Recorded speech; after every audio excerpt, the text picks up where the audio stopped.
"Grandpa, my parents will take your money after the party today," whispered my 8-year-old granddaughter, and her words struck like thunder, shattering the illusion of family love. I, a trusting grandfather who had always supported them, left early, hiding my shock behind a mask of fatigue. But what I did next, a cunning plan for revenge for their betrayal, shocked everyone. I beat them at their own game, and they will never forget it. Before we continue, please subscribe to the channel and let us know where you're listening in the comments. I know what you're thinking. Dad. But hear me out. Harry's voice cracked through the phone, cutting through the Saturday morning quiet like a rusty blade. I nearly dropped my coffee mug. Tuju M.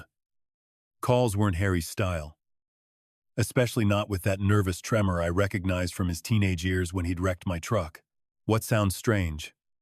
So, I settled back into my kitchen chair, watching steam rise from my coffee while morning light painted golden squares across yesterday's unread newspaper.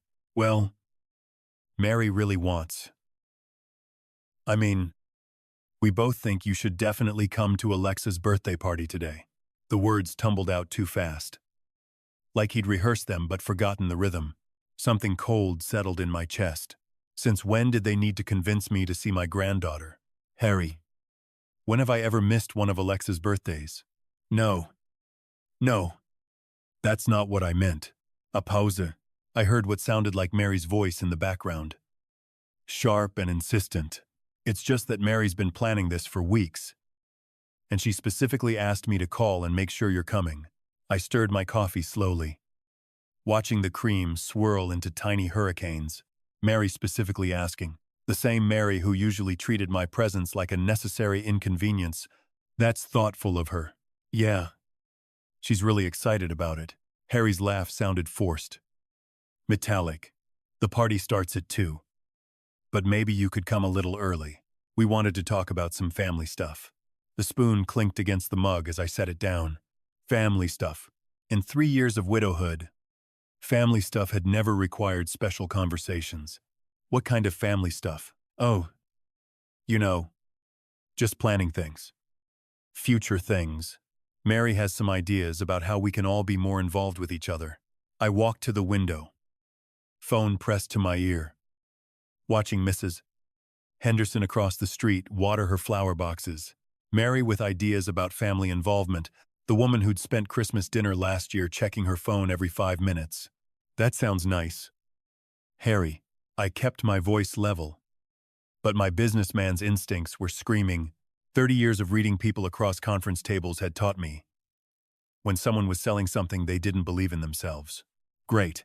So, you'll be there early. Maybe around 1:30.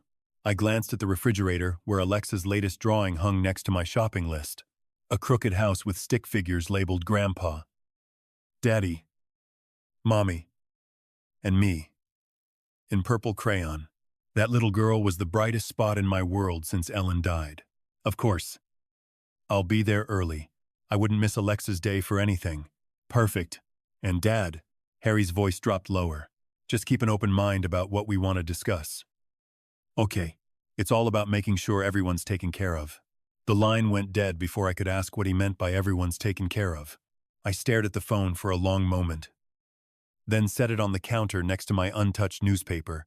Something wasn't right. Harry's voice had carried that same guilty undertone I remembered from when he was 8 and had borrowed money from Ellen's purse for candy. But this felt bigger than childhood mischief. I poured fresh coffee and tried to shake off the unease. Maybe Mary genuinely wanted to improve family relationships. Maybe I was reading too much into a simple invitation. But as I sat back down with my coffee, I couldn't stop thinking about that phrase. Making sure everyone's taken care of. In my experience, when people started talking about taking care of everyone, they usually meant taking care of themselves first. I looked at Alexa's drawing again and smiled despite my concerns. Whatever Harry and Mary had planned to discuss, it could wait until after I'd celebrated my granddaughter's 8th birthday. Some things were more important than adult complications. Still, I made a mental note to listen carefully to whatever they wanted to talk about. 20 minutes later, I stood in my bedroom closet, staring at shirts Ellen would never see me wear again. The blue Oxford brought back her funeral. How Mary had whispered about all this space while we buried my wife. Even then, something in her tone had felt calculating. I pulled the shirt from its hanger and caught my reflection in the mirror. Yuan. Ling ling ling. That's what I'd given them over the past 3 years. Mortgage payments, car loans, Alexa's private school tuition. Ellen would have called it excessive. But she'd also understood that Alexa deserved better than her parents could provide alone. My wallet sat heavy in my back pocket as I dressed. 3 credit cards maxed out for Harry's emergencies. The urgent transmission repair that turned into a full engine rebuild. Mary's temporary need for grocery money that became a monthly expectation. Each request delivered with Harry's shame-faced explanations and Mary's perfectly timed gratitude, walking to the kitchen for my keys. I passed the refrigerator where Alexa's latest drawing hung beside my grocery list. She'd drawn our last fishing trip. 2 stick figures by a blue crayon lake. Both smiling. Best day ever. Grandpa, written in purple marker along the bottom. That's when Mary's recent suggestion hit me with fresh clarity, 3 weeks ago. Standing in this exact spot, she looked around my kitchen and said, "Norman, don't you think this house is getting too big for you? There are lovely assisted living communities where you wouldn't have to worry about maintenance." Harry had quickly changed the subject to Alexa's softball season, but Mary's eyes had lingered on my granite countertops. The expensive appliances Ellen and I had chosen together. The same calculating look she'd worn at the funeral. I grabbed my car keys from the counter. Remembering Ellen's last coherent words, "Promise me you'll always take care of Alexa. But watch Harry carefully. He's weak. And weak people make dangerous choices when someone strong is whispering in their ear." At the time, I'd thought she meant his drinking buddies or get-rich-quick schemes. Now, I wondered if Ellen had seen something in Mary that I'd missed. The way she'd started every conversation about money with Alexa's needs, making me feel selfish for questioning the expenses. The garage door opener hummed as morning light streamed across my Mercedes. Ellen's car still sat in her spot, covered and pristine. I'd kept making payments on it for months after her death, unable to admit she was really gone. Maybe that's what they were counting on. My inability to say no when it came to family. The grandfather who'd rather pay than disappoint, who'd rather trust than investigate. But 40 years in construction had taught me to check foundations before building anything important. I backed out of the driveway slowly, watching my house shrink in the rearview mirror. By tonight, after whatever conversation Harry and Mary had planned, I suspected I'd see everything differently. For now, I needed to buy my granddaughter a birthday present. Something special. Perhaps the last gift I'd give her before everything changed. Northtown Mall buzzed with Saturday morning energy as I parked near the main entrance, Baiwu. And already families were streaming toward the toy stores. Perfect timing for Alexa's gifts. The Lego architecture section drew me immediately. Alexa had been fascinated by buildings since her school field trip to the Space Needle last month. The Statue of Liberty set caught my eye. Detailed enough to challenge her growing skills, but not overwhelming. $180 seemed reasonable for something that would occupy her curious mind for weeks. Excellent choice. Sir. The young clerk smiled as he rang up my purchase. "My daughter loves this series. Would you like gift wrapping?" "Please. It's for my granddaughter's 8th birthday." Next stop. Sporting goods. Alexa had mentioned wanting a real bicycle. Not the tiny pink thing she'd outgrown. The Trek model displayed near the window looked perfect. Lightweight frame. Handbrakes she could manage. Reflective strips for safety. Sembe Yuan. But her delighted face would be worth every penny. Loading the bicycle box into my SUV. I checked my watch. Zhou Yileng. Plenty of time for one more stop. Norman. What a lovely surprise. Dorothy Henderson materialized beside my car, clutching a shopping bag from the bookstore. My neighbor of 15 years looked genuinely pleased to see me. Her silver hair perfectly styled. Despite the early hour, "Dorothy. Good morning. Starting your weekend. Shopping early." "Oh. You know me." I like beating the crowds. She gestured toward the mall entrance, though I suppose you're here for birthday preparations. Harry mentioned Alexa's party when I saw him last week. He mentioned it. I closed the SUV's rear hatch. Curious. Where did you run into him? Downtown. Actually, Tuesday morning. I think it was. Mary was with him. And they were coming out of First National Bank with quite a stack of papers. Dorothy chuckled, looked very official and serious, probably refinancing something the way young people do these days. Tuesday, 4 days ago. Harry hadn't mentioned any banking business during his nervous phone call this morning. But then again, why would he? People handled financial matters all the time without broadcasting details. Probably just routine business. I said, shifting my shopping bags to my other hand. Of course. Dear, none of my concern anyway. Dorothy patted my arm affectionately. Well, I'd better let you finish your shopping. Give my love to that sweet granddaughter of yours. She bustled away toward the bookstore, leaving me standing beside my car with a vague sense of unease. Banking business on Tuesday. Nervous phone call on Saturday. The timing felt oddly coincidental. But then again, Harry always seemed to be juggling some financial crisis or another. I shook off the feeling and headed toward the florist shop near the mall's east entrance. Mary had always appreciated flowers, and white roses would make a thoughtful gesture for the hostess of Alexa's party. The florist, a middle-aged woman with dirt under her fingernails, wrapped a dozen long-stemmed roses in silver paper with practiced efficiency. These are beautiful, she said, adjusting the ribbon. Special occasion. My granddaughter's birthday party. They're for her mother. How thoughtful. She'll love them. $28 for flowers that would wilt in a week. But Mary's pleased expression would be worth the expense. These small gestures mattered in maintaining family harmony, especially when underlying tensions existed. $9:30. My SUV was loaded with packages that represented nearly $600 of birthday celebration. The Lego set, bicycle, roses, and the card I'd selected, each item chosen with Alexa's happiness in mind. This was what grandfathers did. They spoiled their grandchildren shamelessly and enjoyed every moment of it. Driving home through Saturday morning traffic, I found myself thinking about Dorothy's casual observation. Harry and Mary at the bank with papers. Serious expressions. Official business that Harry hadn't bothered mentioning. But then again, married couples handled countless administrative tasks without involving extended family. Insurance updates, mortgage refinancing, college savings accounts for Alexa. Any number of legitimate reasons could explain their downtown visit.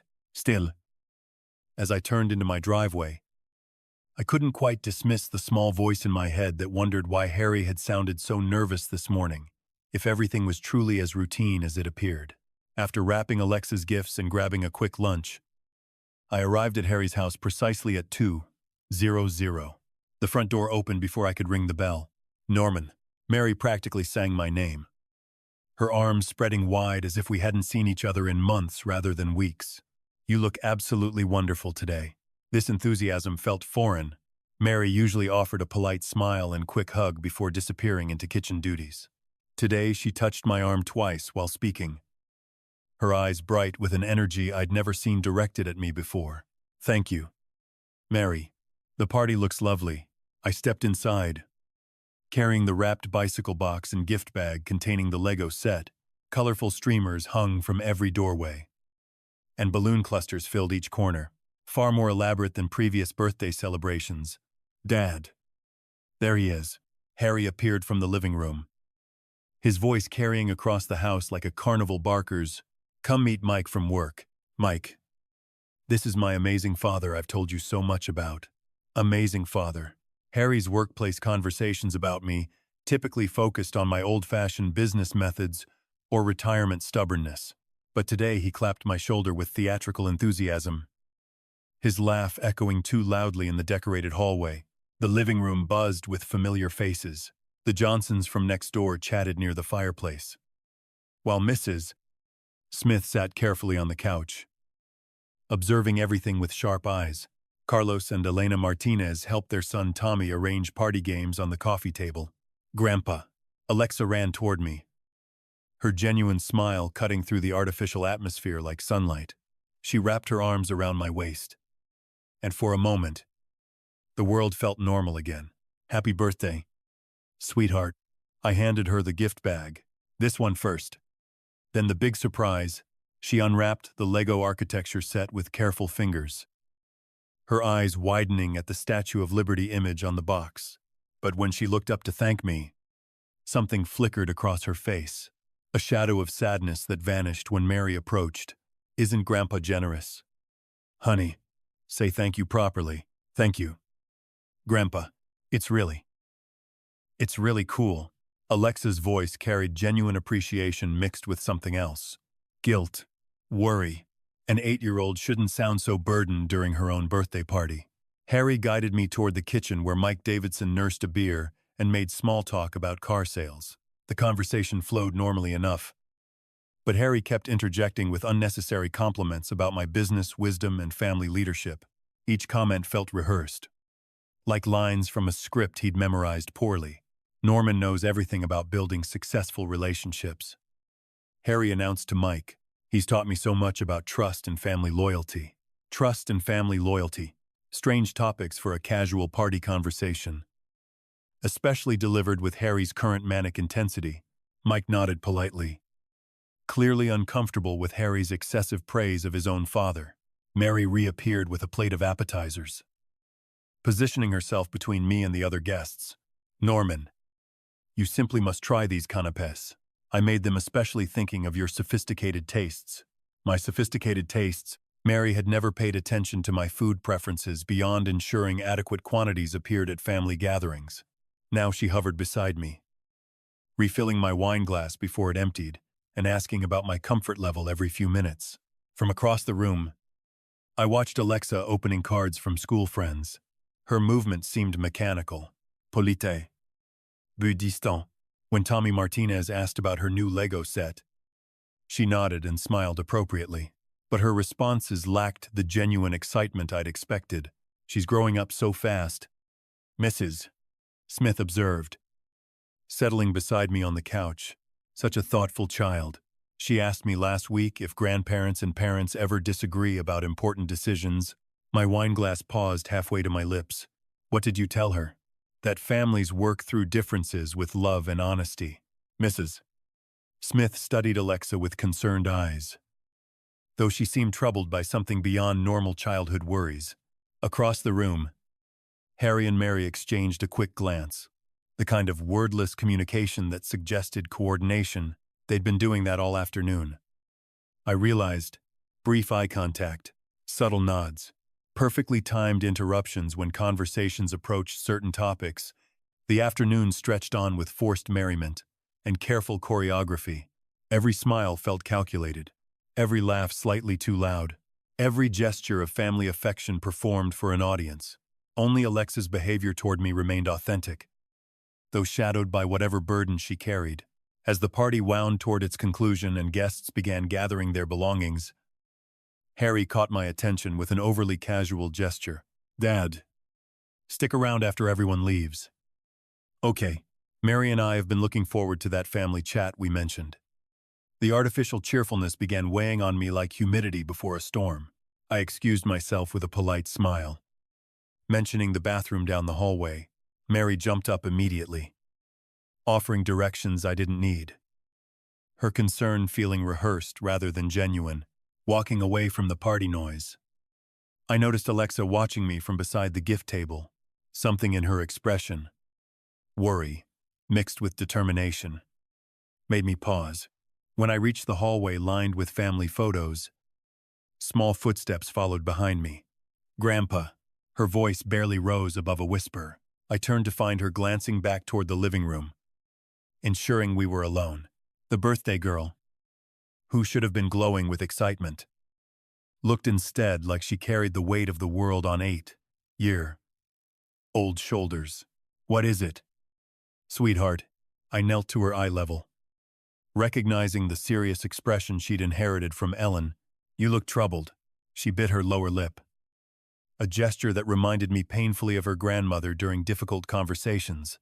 I need to tell you something important about Mom and Dad. My chest tightened. What about them? Honey, they're planning to take your money tonight. The words tumbled out in a rush as if she'd been rehearsing them. After everyone goes home. I heard them talking last night when I was supposed to be sleeping. The hallway seemed to tilt slightly. I gripped the doorframe to steady myself, fighting to keep my expression calm for her sake. What exactly did you hear? Mom said. You have too much money for an old man living alone. Alexa's voice dropped even lower. She told Dad they were going to fix that problem tonight. Dad seemed scared. But Mom said the papers from the bank would make everything legal. Papers from the bank. Tuesday's visit that Dorothy Henderson had mentioned suddenly made terrible sense.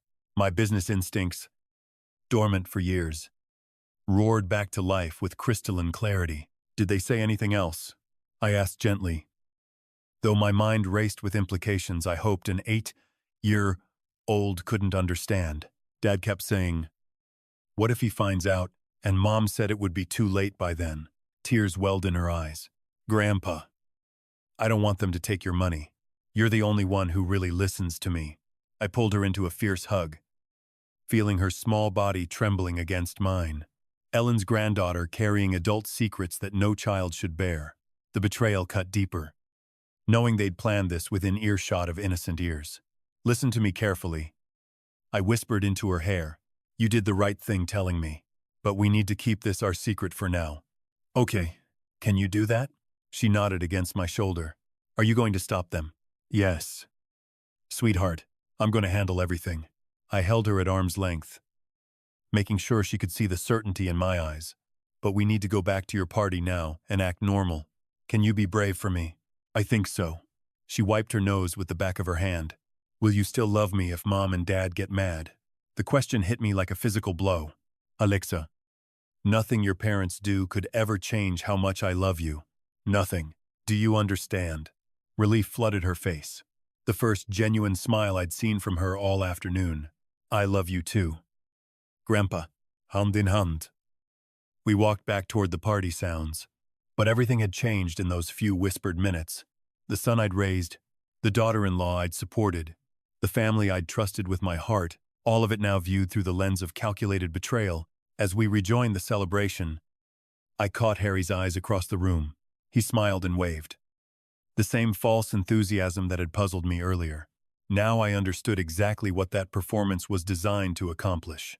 Returning to the party felt like walking onto a stage where everyone else had forgotten they were acting. I settled back into conversations with the natural ease that 40 years of business negotiations had taught me, while internally cataloging every glance between Harry and Mary with devastating new clarity. Mrs.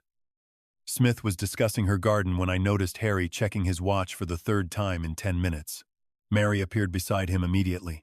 Their brief eye contact now obviously coordinated rather than coincidental. They were managing me. I realized, ensuring I stayed comfortable, engaged, and, most importantly, present for whatever they had planned after the guests departed. Norman, how about some more wine? Mary's hand touched my arm with practiced concern. You look a bit pale. Are you feeling all right? Pal. Yes. I probably was. Learning that your family planned to steal your life's work might do that to a person, but I managed a tired smile that wasn't entirely manufactured. Just a slight headache, but I'm fine. Her expression shifted almost imperceptibly, the kind of micro-expression I'd learned to read in boardroom adversaries. Relief mixed with calculation. A tired, slightly unwell grandfather would be easier to manipulate than an alert one. For the next hour, I played my part perfectly. Gracious grandfather, generous family patriarch, Achingman, perhaps not quite as sharp as he once was. I accepted their attentions, praised their hospitality, and observed their increasingly obvious coordination with the detached interest of studying a chess opponent's strategy. Harry kept steering conversations away from financial topics. Whenever guests mentioned the economy or retirement planning, Mary redirected discussions about my house, my health, my future living arrangements. They were managing information flow, ensuring nothing conflicted with whatever narrative they'd constructed for tonight's important family discussion. Around 5:30, as afternoon shadows lengthened and guests began collecting their belongings, I announced my intention to leave. I think I should head home early. This headache isn't improving.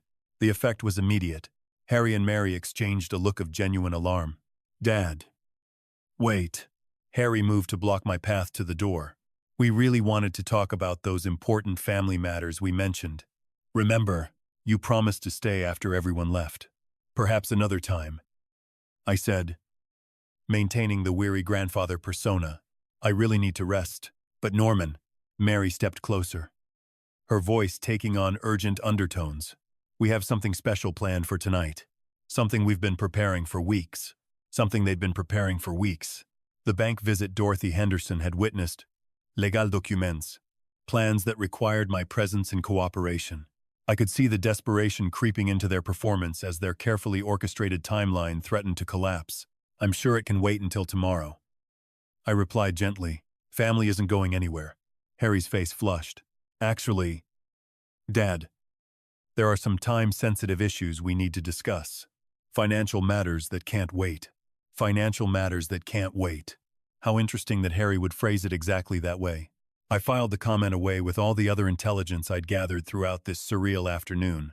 Tomorrow. Son, I promise. I turned toward Alexa, who had been watching our exchange with worried eyes, kneeling to her level.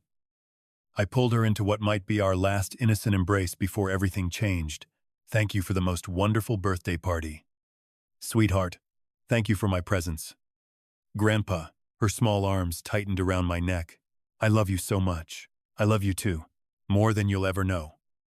I whispered against her ear. Quiet enough that only she could hear. Everything will be okay. Standing. I felt Harry's hand on my shoulder. Heavier than necessary. Almost restraining. Dad. Please, just give us an hour. 1 hour to discuss these important family decisions. I looked into my son's eyes and saw not the boy I'd raised, but a desperate man whose greed had overwhelmed whatever love remained. The realization cut deeper than I'd expected. But my voice remained steady. Another time. Harry, I need to go home now. Walking to my car while they watched from the doorway.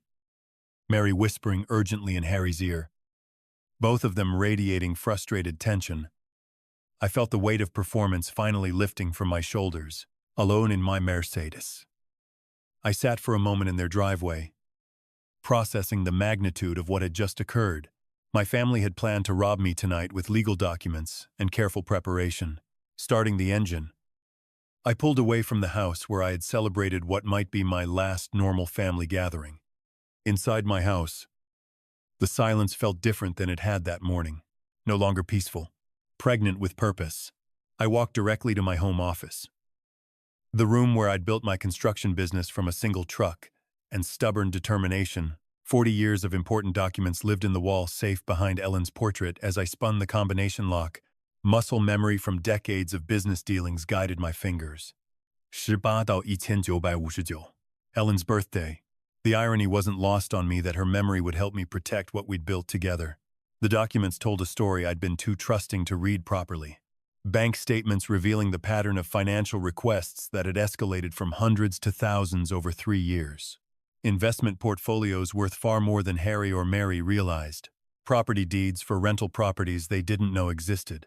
And, most importantly, records of every payment I'd made to support their lifestyle. 247 individual transactions. I documented everything with the methodical precision that had made my business successful. Mortgage payments, car repairs, medical bills, private school tuition for Alexa.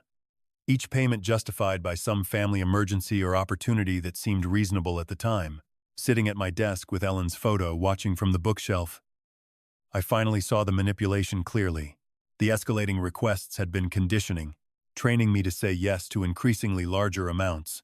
Mary's suggestions about assisted living weren't concern for my welfare. They were reconnaissance for tonight's planned theft.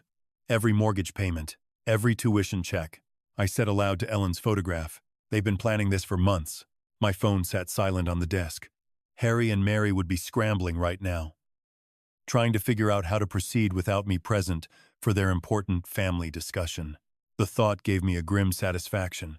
Opening my business card file, I found James Miller's personal number 20 years of friendship and professional respect with the vice president of First National Bank. James would remember the careful, detail-oriented contractor who'd never missed a payment or broken a promise.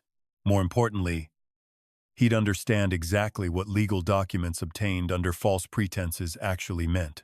The clock showed 9:30 p.m. Too late for business calls, but I made a note for tomorrow morning.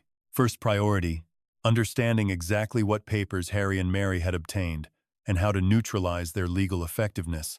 Next, I reviewed my will and trust documents, standard arrangements that left everything to Harry, with provisions for Alexa's education and future, written when I still believed my son possessed integrity and love for his family rather than simply greed for our money. Those documents would need immediate revision. Catherine Davis had notarized most of my legal paperwork over the years, independent, discreet, and unconnected to any bank where Harry and Mary might have allies. Another call for tomorrow morning, spreading the investment statements across my desk like battle plans. I calculated my actual net worth for the first time in years. $3 million in liquid assets, plus 3 rental properties, plus this house with no mortgage. Far more than Harry and Mary suspected, and certainly more than they could steal in one evening's legal maneuvering. But this wasn't about money. This was about justice for an 8-year-old girl whose parents were willing to traumatize her with adult secrets. This was about punishment for adults who'd exploit an elderly man's love for his family. This was about ensuring that betrayal came with consequences. Ellen's voice echoed from our last conversation. Watch Harry carefully.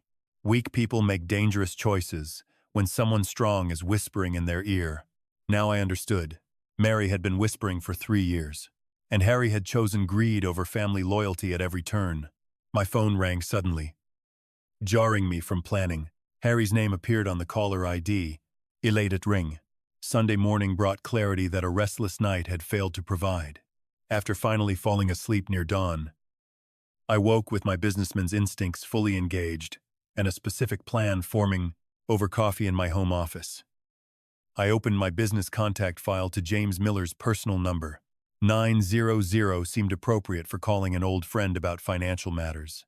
James and I had maintained our friendship through 20 years of loans, investments, and the gradual success of Price Construction. He'd trust a call from me, especially about portfolio management. James, sorry to bother you on Sunday morning, I began when he answered. I've been reviewing my investment portfolio and wanted to get your thoughts on some consolidation ideas. Norman, always good to hear from you. His voice carried genuine warmth. What's on your mind? I'm considering simplifying my accounts, maybe centralizing everything for easier management. What are current banking policies on financial assistance programs? Well, there are several options depending on your needs. Are you thinking about automated services or more comprehensive management assistance? Perfect opening.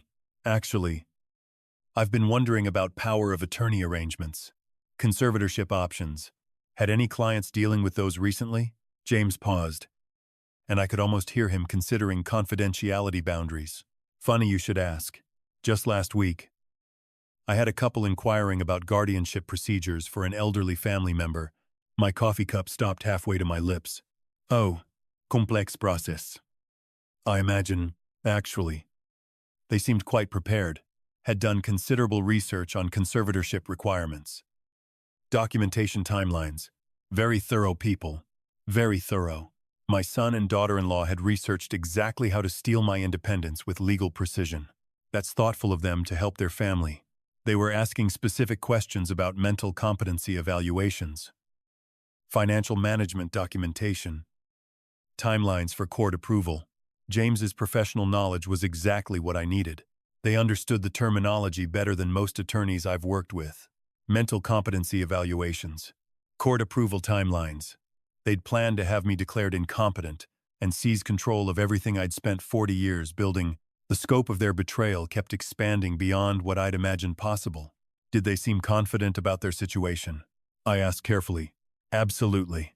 They mentioned having documentation ready, medical opinions prepared, said they expected the process to move quickly once initiated. James chuckled. Most families aren't nearly so organized when dealing with elderly care transitions. Elderly care transitions. The euphemism made my hands clench around the phone. They'd researched how to institutionalize me while stealing my wealth, and they'd done it with systematic professional thoroughness. Sounds like they really cared about their family members' welfare. I managed. That's what struck me most, how much preparation they'd put into ensuring everything would be legally proper and swift. They asked about expedited processes, emergency conservatorship procedures, emergency conservatorship for situations where immediate action was necessary to protect someone's assets from their own incompetence. Hearing my own situation described in clinical banking terms felt surreal. Well, I appreciate the information. James gives me a better sense of available options. Anytime. Norman, though honestly, you seem sharper than men. Half your age. Can't imagine you needing that kind of assistance for decades yet. If only he knew how close I'd come to needing it yesterday. Let's hope you're right. Thanks for taking my call on Sunday. Always a pleasure. Let me know if you want to schedule a formal consultation about your portfolio. After hanging up, I sat staring at my notes from the conversation. Mental competency evaluations. Documentation ready. Medical opinions prepared. Emergency procedures. Harry and Mary hadn't just planned to rob me. They'd engineered a complete legal framework to justify stealing my life. The phone rang suddenly, startling me from my thoughts. Harry's name appeared on the caller ID again. This time, I answered. Hello. I answered the phone with deliberate weariness, as if the effort of reaching across my desk required considerable energy. Dad. Thank goodness. I was worried sick about you leaving early yesterday. Harry's voice carried what sounded like genuine concern, though I now recognized the calculation beneath it. Are you feeling all right? Oh. Harry. I let my voice trail off slightly. As if gathering thoughts had become difficult, I've been having these terrible headaches. Hard to concentrate on anything. That doesn't sound good. Maybe we should have you checked by a doctor. Mary and I could drive you to the clinic this afternoon. Perfect. They were accelerating their timeline exactly as I'd hoped, after disrupting their original plan. That's very thoughtful of you both. I've been feeling so confused lately. Don't worry. Dad, we'll take care of everything. We'll be over in about an hour. Okay. After hanging up, I spent 30 minutes preparing for the performance of my life. I mussed my hair slightly, put on an old cardigan that made me look frailer, and practiced the slower, more hesitant movements of genuine elderly confusion. When their car pulled into my driveway, I was ready. Norman. We brought some papers that might help with your situation. Mary announced as they settled into my living room. She'd brought a leather portfolio that looked expensive and professional, the kind lawyers used for important documents. Papers. I blinked at her with what I hoped appeared to be genuine bewilderment. What kind of papers? Harry leaned forward, his expression earnest. Dad. We've been researching ways to help you manage things better. Your finances, medical decisions, that sort of thing. Manage. I'm not sure I understand. I rubbed my temples as if the conversation was causing physical pain. Everything seems so complicated these days. Mary opened the portfolio with practiced efficiency. These documents would give us power of attorney to help with your banking. Bills. Medical appointments. Think of it as having a backup system. The forms looked professionally prepared, with highlighted sections marked for my signature. Someone had invested serious money in legal consultation for this theft. I stared at the papers as if they contained hieroglyphics. It's all so overwhelming. I murmured. I used to understand these things better. That's exactly why we need to do this now. Mary pressed gently. Before things get more confusing for you, Harry shifted uncomfortably. Dad, are you sure you're okay? You seem really different today. I looked at him with what I hoped was confused. Gratitude. Different. I don't feel different. Just tired all the time. These headaches make it hard to think clearly. Mary and Harry exchanged a glance. The same coordinated communication I'd noticed at the party, but now I understood its purpose. They were evaluating whether I was impaired enough to sign documents without fully understanding their implications. Norman. These papers would just make it easier for us to help you. Mary continued. You wouldn't have to worry about managing everything alone. I suppose that would be nice. I said slowly, picking up one of the documents with trembling hands, but this is such a big decision. My head is pounding, trying to think it through. Of course, it's a big decision. Harry said quickly. Take your time. Mary's patience looked more strained. Though, don't you think it would be easier with family help? You trust us, don't you? Of course I trust you. Your family. I set the papers down carefully. But could I maybe sleep on it? Decide tomorrow when I'm thinking clearer. These headaches make everything so fuzzy. Harry and Mary looked at each other again. And I could see Mary's frustration barely contained beneath her caring facade. Sure. Dad, we'll come by tomorrow morning. And you can sign them then. After they left, I allowed myself to slump in my chair, dropping the performance for the first time in hours. The documents they'd left behind told the complete story, power of attorney forms that would give them control over my finances, medical decisions, and living arrangements, everything James had warned me about, laid out in legal language designed to steal my life. 3 hours later, I sat in my home office, reviewing my notes from Harry and Mary's visit like a general planning a campaign. Their power of attorney documents lay spread across my desk, professional forms that would have given them complete control over my finances, medical decisions, and living arrangements. Every signature line highlighted in yellow, every witness requirement meticulously marked. They'd done their homework, but they'd forgotten I'd spent 40 years doing mine. Catherine Davis answered on the second ring. Norman. Good evening. What can I do for you? Catherine. I need notary services tomorrow morning for some family financial documents. Could you come to my house around 1000? Of course. What type of documents are we dealing with? I chose my words carefully. Power of attorney forms. It might be a somewhat sensitive family matter, so I'd appreciate your professional discretion. You know you can count on that.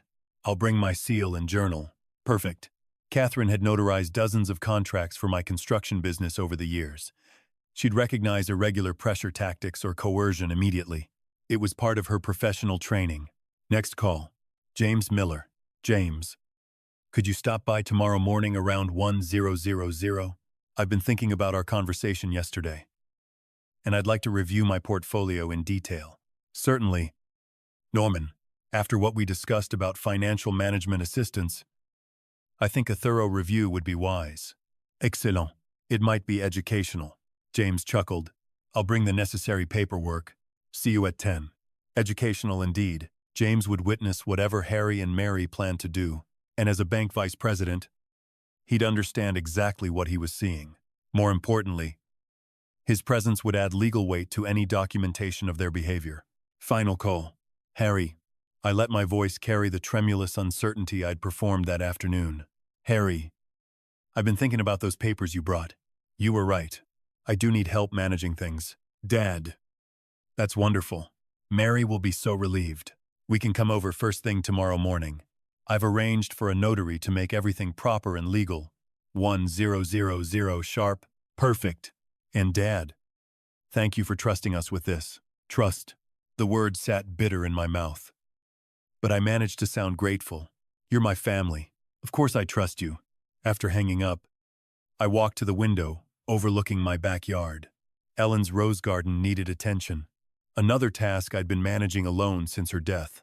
Tomorrow would determine whether I'd continue managing it as a free man or watch it wither from some assisted living facility while Harry and Mary divided our life's work. I pulled out a yellow legal pad and wrote down the sequence of events I expected tomorrow. 9:45 M. Catherine arrives. Sets up notary materials. 10 M. James arrives with portfolio documents. 10 M. Harry and Mary arrive, expecting easy document signing. Professional witnesses observe their manipulation tactics. 10 M. Truth emerges. The beautiful irony wasn't lost on me. They'd researched how to steal my independence through legal procedures. But they'd forgotten that legal procedures require proper witnesses and documentation. Tomorrow, those same requirements would expose their betrayal. 20 miles across town, Harry was probably explaining to Mary how cooperative I'd sounded, how the notary would make everything official, how close they were to controlling millions of dollars. They'd celebrate tonight, confident that a confused old man had finally accepted their help. They had no idea they were walking into a trap set by the same business mind that had built what they were trying to steal. I looked at Alexa's drawing on my refrigerator. Our stick-figure family standing beside a crooked house. Tomorrow would determine whether that little girl grew up with grandparents who protected her or parents who taught her that family loyalty could be bought and sold. Ellen's voice echoed from 3 years ago. Promise me you'll always take care of Alexa. I intended to keep that promise. Monday morning arrived gray and cold. I slept little that night. But when Catherine arrived at 9:45 with her notary seal and journal, I felt completely prepared. Good morning. Norman, beautiful home office, she said, arranging her materials on the side table. This should be straightforward. James knocked precisely at 10. Carrying his banker's portfolio. Morning. Norman, ready for that portfolio review. More ready than you know. I replied, positioning myself behind my desk as footsteps approached the front door. Harry and Mary entered with confident smiles and their leather document case. They paused when they saw Catherine and James, but Mary recovered quickly. How thoughtful of you to arrange professional assistance, she said smoothly.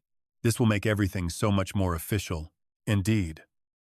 It will, I replied, my voice carrying none of yesterday's confused frailty. Please, everyone, take a seat. Harry settled into the chair across from my desk. Still smiling. Dad, you sound much better today. More like your old self. Exactly like my old self. Sharp, observant, capable. I leaned forward, meeting his eyes directly, which is why I need to tell you something before we sign any documents. Mary's pen stopped moving across her checklist. Norman. What's wrong? Nothing's wrong with me. Mary, but I'm completely aware of your plan. The silence stretched like a taut wire. Harry's smile faltered. Dad. What plan? We're here to help you. I know about your visit to James's bank last Tuesday. I know about the guardianship procedures you researched. I know about the mental competency evaluations you plan to arrange. Harry's face drained of color. Mary's carefully controlled expression cracked for just a moment before she attempted damage control. Norman, you're confused. We visited the bank about our own financial planning. James, I interrupted. Turning to my friend, would you mind sharing what they discussed during their Tuesday afternoon appointment? James cleared his throat professionally. They asked detailed questions about conservatorship procedures, documentation requirements for declaring someone mentally incompetent, and expedited court processes for emergency financial management. Catherine looked up from her notary journal. Suddenly alert, Mr. Price. Are you saying these power of attorney documents were prepared under false pretenses? I'm saying they planned to have me declared incompetent so they could steal everything I've worked 40 years to build. Harry found his voice, though it came out strangled. Dad, we were worried about you. Yesterday you seemed so confused. Yesterday I was performing. Today you're seeing who I really am. I opened my desk drawer and pulled out the documentation I'd prepared. 247 transactions over 3 years. 0 inches support payments. Every mortgage payment. Every car repair. Every private school tuition bill. All documented. Mary leaned forward, desperation creeping into her voice. Those were legitimate family expenses. Conditioning payments. Training me to say yes to increasingly larger amounts until I'd agree to sign away my independence. I looked directly at her. You researched exactly how to have me institutionalized while you divided my assets. Catherine set down her pen. This is highly irregular. I need to understand the full situation before notarizing anything.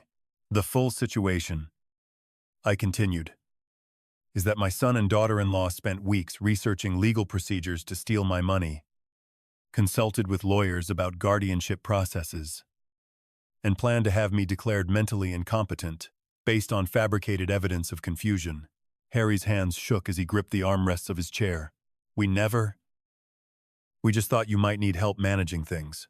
Help managing a net worth of $2. $3 million plus 3 rental properties. My voice hardened. Help that required consulting attorneys about emergency conservatorship procedures.